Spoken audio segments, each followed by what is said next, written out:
Behind the cape. So, okay, Denzel obviously has a movie coming out, which I think we're excited to go see. Highest to Lowest. It came out Friday. Yep. Did you see it? Mm-mm. Okay. Not yet. Well, we're definitely excited for it. So obviously, when a movie comes out, the lead actor has to go out and do a press run, which leads Denzel to doing an interview. And boy, he's got some quotes. What's with his hate on sports commentators? That it just seemed like a random shot. I think there's a sports commentator he has in mind. You don't just come out and just randomly identify one occupation in the American market and not have an idea of who you're talking about. I think he has a person in mind who he wants to shut the fuck up. It sounds like you might know who that person is. I think we all know who that person is. I think I do. Read the quote, and we'll see if we can all come to the conclusion together on who Denzel wants to sit the fuck down and do their actual job. Here's the tweet from Culture Crave.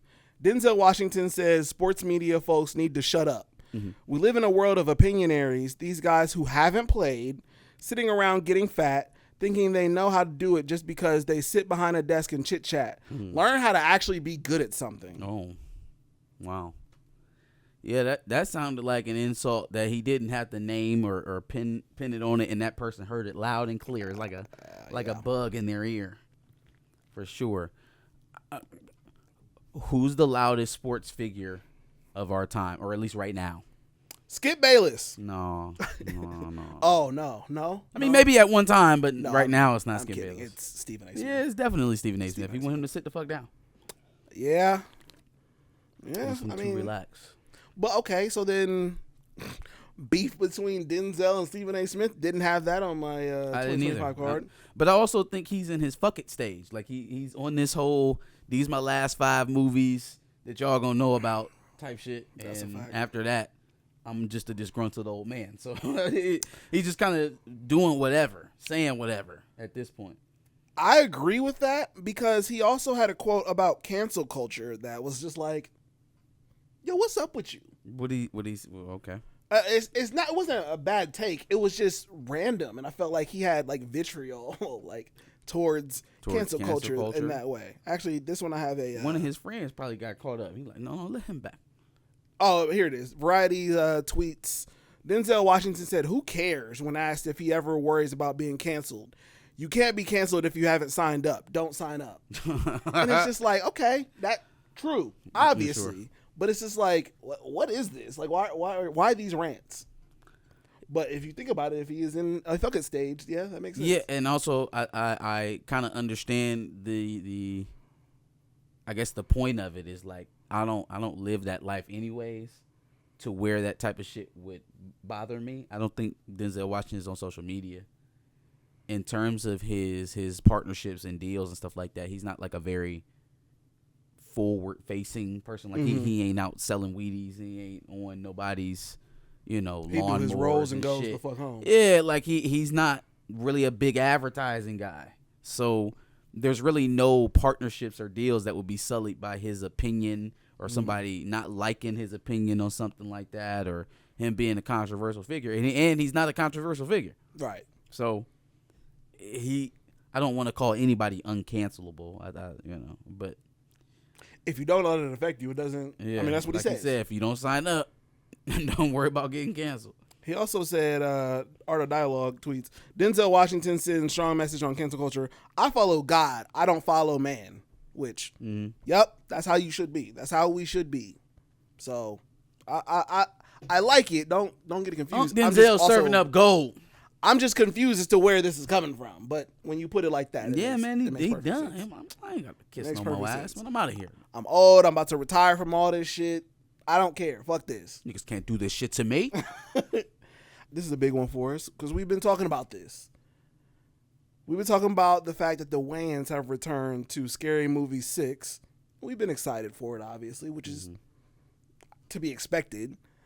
But you specifically had a caveat of we also need Anna Faris and Regina Hall to come back. And it seems that has been confirmed that they are coming back to the movie. You know what I'm saying? From my mouth to the Wayans brothers' ears, you know what I'm saying? I appreciate y'all. Thank you for all your thanks and adulation for me getting this done. I don't want to take the credit by myself. I know there were many fans who met my call as well, even though mine was first. But I'm glad we're here, and I'm glad that Scary Movie 6 is going to be a blast from the past. Was what I'm expecting. I am expecting a touchback to a time in comedy that nobody's really working their way into right now. There's like this big cavity in the movie market right now for comedies, at least in the way that I remember them. We came up in kind of like a golden age of film comedies, from like, again, Tropic Thunder, Step Brothers, Superbad, all the Will Ferrell Juno, stuff. all the Will Ferrell stuff, Blades of Glory, Talladega Nights, Anchorman, like a absolutely golden age for major motion picture comedy. Wedding Crashers, Drillbit Taylor. Drillbit Taylor don't count. Drillbit Taylor definitely counts. Anything with Danny McBride in it. It's just like golden age. And then it just kind of, when Marvel, start bumping up, everybody wanted a piece of that action money. And, cult classic comedies kind of went the wayward son. Mm-hmm. I am expecting, because, don't let me leave out Scary Movie and all of that. Spoof movies were, at one time, kind of driving the box office as well. But I expect a return back to that era of comedy with this production because of who's at the reins. Mm-hmm. Glad it got it all sorted out. Yeah, no, I agree. I'm ready for Brenda and Cindy to be back on the main stage in this thing. Cindy! Brenda! Because that's obviously when the series of Scary Movie dipped. Like, once they were gone, and once the Wayans were gone, obviously, it was pretty much a wrap. Shit. The writing was on the wall for them. So, definitely happy to get this thing going. Jamie Kennedy. Hey, y'all. Listen. I wouldn't have believed it if I didn't see it with my own two eyes. But that boy Jamie Kennedy was teasing what the hell is it then? Malibu's Most Wanted 2. B-Rad G. Traffic, looking for my chapstick, feeling kind of car sick. There's a Ford Maverick. See? It's $1 million hit right there. Malibu's Most Wanted is one of those movies that I know most trying to make me think, want to go to my sink and vomit, clean up with Comet. Earth is my planet. Hey, Malibu's Most Wanted is one of those movies that I know. This is via Jamie Kennedy a day ago. Do you want to see Malibu's Most Wanted 2? The Deuce. Older, harder, doughier. At Lethal Shooter. Why did he at Lethal Shooter? Malibu's Most Wanted. This might end up being a clip with Lethal Shooter, y'all. I don't know why he added Lethal Shooter to it. But I would love to see a Malibu's Most Wanted 2. I don't think it's going to be as popular as how Malibu's Most Wanted is to us. It's very cult classic-y. Yeah, it's going to be a Tubi movie. It might just be a fucking Tubi movie. But, again, I'm just talking about the return back to the era of humor I came up in, man. And this is coming from a guy who doesn't really like get impressed when you put white people in black situations and expect it to be impressive or funny or anything like that. So. Yeah.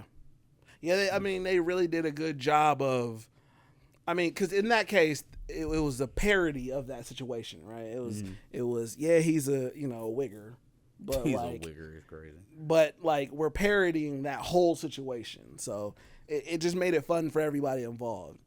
Mm-hmm. And B-Rad G is down with the bitches and hoes. Bill Gluckman is down with the bitches and hoes. Yeah. And remember. Bill Gluckman is down with the bitches and hoes. Regina Hall as his wife and his biracial kids trying to act ratchet. It could work. I'm sure Taye Diggs would do it again. I'm sure. What is Anthony Anderson doing? What are he doing? Just getting skinny. He can go show up. You know what I mean? Parody movies are rare nowadays. People can't laugh at themselves. I still think this is one of the ones that works. The nostalgia factor in this one will work over that situation. If a streaming service is brave enough to pick it up, I think it will do well on streaming. I wouldn't say go ahead and release it back into theaters. I don't even know how much it made. The original made. It couldn't have made that much money. But streaming would be a good place for this. I think if somehow he gets a Netflix deal to remake the sequel, to That would be Malibu's crazy. Most Wanted, it would That would be work. crazy. I think that works. Stars lost millions of dollars. 42.5 million, almost 500,000 subscribers in the last 4 months because of the underperforming seasons of BMF and I would guess Raising Kanan. Oh, but we got another Power prequel sequel coming out. Listen to me. Prequel sequel is correct. Listen to me. Listen, Linda, honey, listen. Okay? People are tired of that shit. They don't want to fucking see it no more. Do something else. Okay? I was told that this is the most popular black genre. I was told this is what all black people want to see. Well, according to Stars and their subscribership, I think not. I think they want something else. At very least, some variety. How many different ways can you show me niggas selling drugs?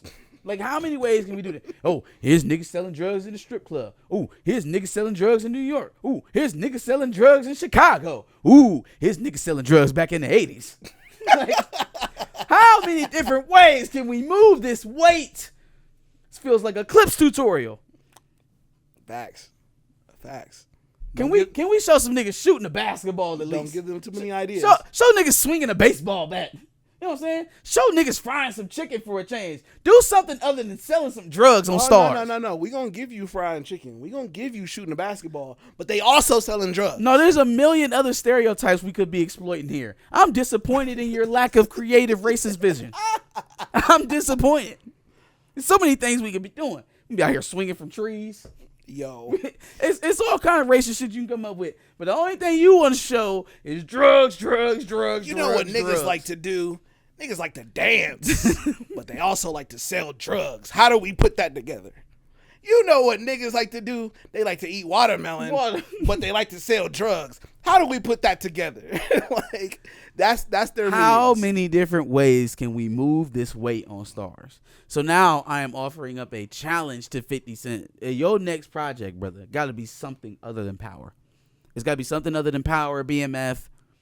Was P Valley? Is he P Valley? Is that his? No, I don't think he's P Valley. Okay. Stars of P Valley, but still, it's all Like, dog, can we do something else?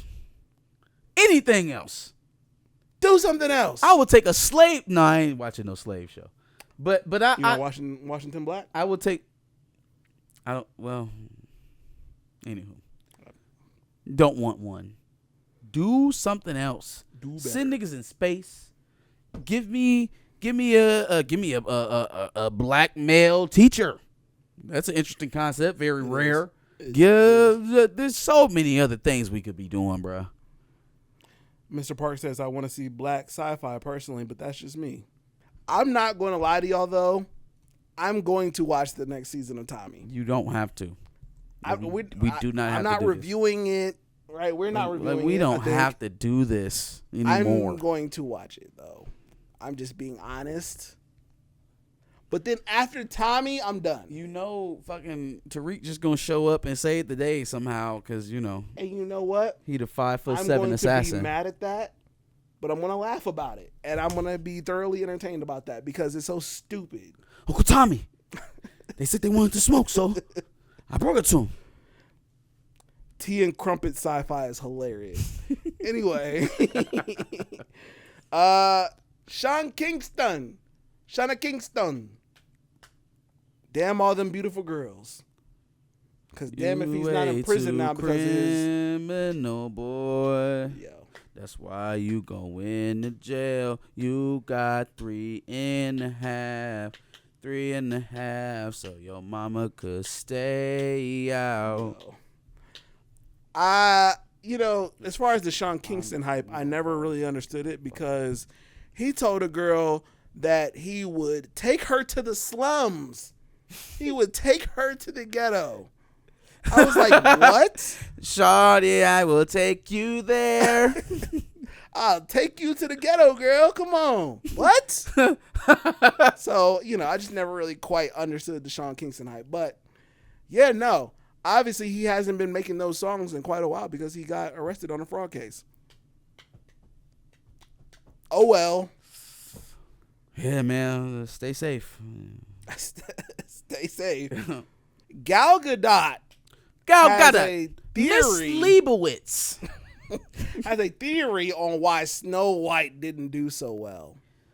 I think that the world is so anti-Semitic these days, and with the war going on with my people, I have been ostracized in Hollywood. She is so misinformed. That's what led her to make that video that she made during the pandemic. What video? The video singing with all the celebrities. You remember that? Mm-mm. During the pandemic, all the celebrities got together and they sang the John Lennon song. Was this a Imagine. Stop anti-Semitism thing? No, it was during the pandemic. We all gotta connect, even though we can't be within 6 feet of each other. Interesting. This is our message of inspiration to the world, and Gal's the one that started the whole thing. And it was like, fam, if you don't shut the fuck up, you are in your mansion chilling. Meanwhile, we're out here scared for the world. Anyway. Goddamn Mossad agent. Anyway, she thinks that the reason that people didn't go see Snow White. No. Yeah. That's funny. No. That's funny. Yeah, she thinks that people are so concerned about the Israel Palestine situation, and that's why Snow White didn't do. You dead ass? I was on the ringer, like that's what she said. Can I get the actual quote real quick? Because that's the gist. Bruh.